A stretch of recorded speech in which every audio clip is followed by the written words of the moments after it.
Welcome to The Explainer. I am absolutely thrilled to guide you through our topic today because we're going to untangle decades of incredibly complex geopolitical history. If you've ever found yourself completely lost or confused by the constantly shifting narratives surrounding foreign policy, well, you are in the exact right place. Today, we're looking at the shifting mosaic of Afghanistan. We're going to explore 40 years of intervention and the massive unintended consequences that literally reshaped our modern world. We're relying entirely on the historical record, and we're breaking it down piece by piece. So get focused and let's get right into it. To really understand the past, we first have to look at the visceral chaos of our recent present. Picture August 2021. The whole world watched in absolute shock as desperate, terrified crowds swarmed the Kabul airport. As they noted in the BBC documentary Leaving Afghanistan, the multi-billion-dollar policy of the West had collapsed into, quote, an abject failure. But as we're going to see, this chaotic withdrawal wasn't just some sudden, out-of-nowhere explosion. It was actually the final detonation of a long, slow-burning fuse that had been lit decades earlier. Okay, let's dive into this. How in the world did America's longest war end with the exact same faction seizing power that was ousted 20 years prior? To find the answer to this central mystery, we actually can't start in 2001. We have to rewind the clock all the way back to the years right after the Second World War. That's where we'll see how this whole cycle of foreign intervention actually began. So let's go to 1946. Highly optimistic American engineers arrive in the dusty province of Helmand. They were actually commissioned by the Afghan king, and they set out to build this massive complex of dams, canals, and even a completely model city. The king essentially wanted to mimic FDR's New Deal. The idea was to use American tech to rapidly modernize a deeply conservative society. The Americans living there were so confident, they literally called their compound Little America. And you know, this brilliantly illustrates the historical irony of foreign intervention. The original goal was this grand new wonderland of vegetation and electrical power.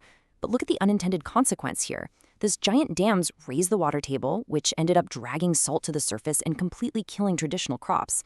And you know what absolutely thrives in salty soil? Poppies. This grand modernization project inadvertently birthed the massive Afghan opium trade, and it sparked bitter rivalries over the newly divided land. That initial instability was really just the beginning. By the 1970s, Afghanistan was descending into rapid, violent regime changes. In April 1978, a bloody communist coup led by Nur Muhammad Taraki seized power. His new government forced through brutal agrarian and education reforms that completely ignored ancestral traditions, which, as you might guess, sparked an immediate rural rebellion. When Taraki was later assassinated by a rival, the Kremlin panicked. Terrified that this neighboring buffer state was just falling apart, the Soviet Red Army rolled into Kabul in December 1979. The Soviets arrived with the intent of imposing this perfect model socialist society. They were going to build hospitals and schools, but instead, they were sucked right into a brutal grinding war against rural insurgents known as the Mujahideen. As the Russian journalist Artyom Borvik noted, the Soviets went in thinking they were civilizing a backwards country, but they rarely stopped to think how the extreme corruption, the massive drug trade, and the vicious guerrilla warfare would end up infecting them. The intervention literally shattered the invaders' own ideological foundations and actually hastened the collapse of the Soviet Union itself. But we have to ask, who exactly were the Soviets fighting?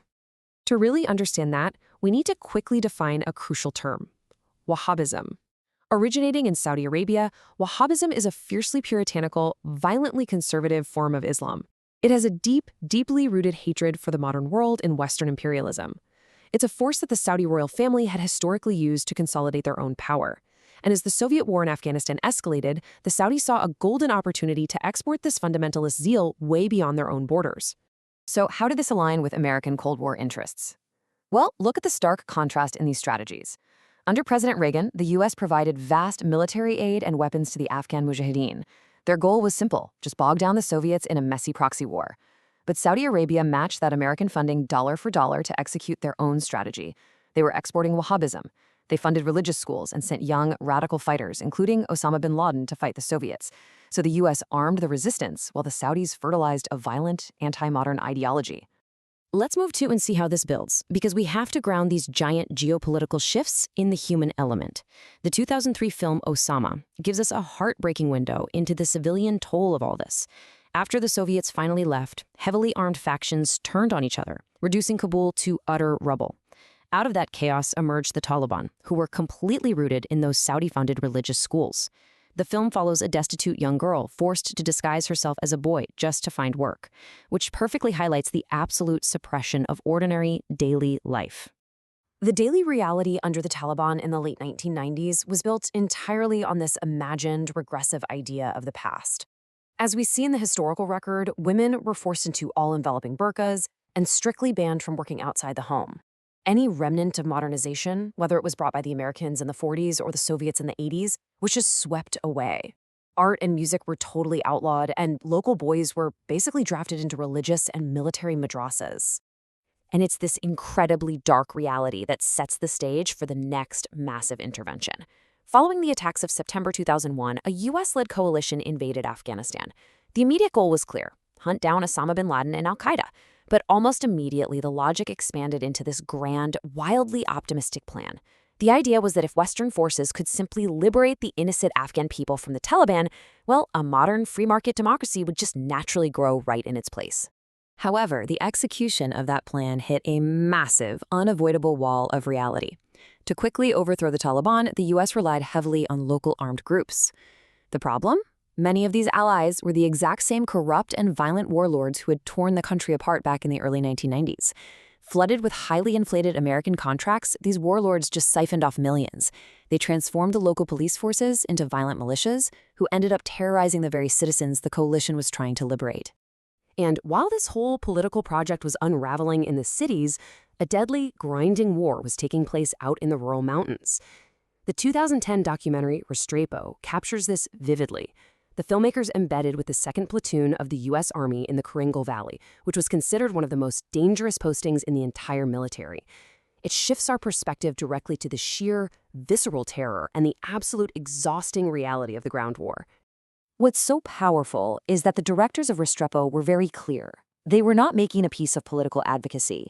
They simply wanted to capture the reality of the soldiers. And that reality was stark, let me tell you. Troops were taking fire daily, losing comrades, and fighting tooth and nail for mere inches of territory. The emotional and physical toll on these soldiers was absolute. And honestly, it existed in a world that was completely separated from the neat, optimistic political rhetoric being delivered back in Washington. By 2006, the situation was basically descending into anarchy. British troops were sent back to Helmand Province, yes, the exact same place the American engineers built those dams in the 1940s to try and restore order. But the Western forces deeply misunderstood the local conflict. Locals actually manipulated the British troops, literally pointing to their own long-standing tribal rivals and just calling them Taliban. The British would dutifully bomb these targets, which of course completely alienated the civilian population. Instead of containing the insurgency, the Western intervention accidentally poured gasoline on a 35-year-old localized civil war. Now, what's really interesting about this slide is this staggering number right here: $1 million. During the absolute height of the nation-building effort, it was estimated that $1 million a day was being smuggled out of the Kabul airport in cash. Just let that sink in. Instead of creating a free market democracy, the massive influx of Western money had created a deeply entrenched system of corrupt crony capitalism. Officials were blatantly stealing aid money to buy luxury properties abroad, leaving the Afghan public deeply, deeply cynical about the whole thing. Which brings us full circle, right back to that chaotic exit in 2021. For 40 years, intervening politicians told us these incredibly simple stories. It was the modern world versus the backwards world. It was the free market versus communism. It was good versus evil. But the reality on the ground? It was always a highly complex, shifting mosaic of tribes, warlords, and religious factions fighting over power and that lucrative opium trade. The simple narratives completely failed to map onto the actual reality. As filmmaker Adam Curtis points out in his brilliant documentary, Bitter Lake, the entire tragedy of Afghanistan has revealed the sheer emptiness of the simple stories we are told by those in power. Over and over again, foreign powers intervened with these grand, simple plans, only to unleash forces they couldn't even begin to control. We are left realizing that the old frameworks just don't work anymore. So, if the old stories have failed us so spectacularly, what will the new story of our global future even look like?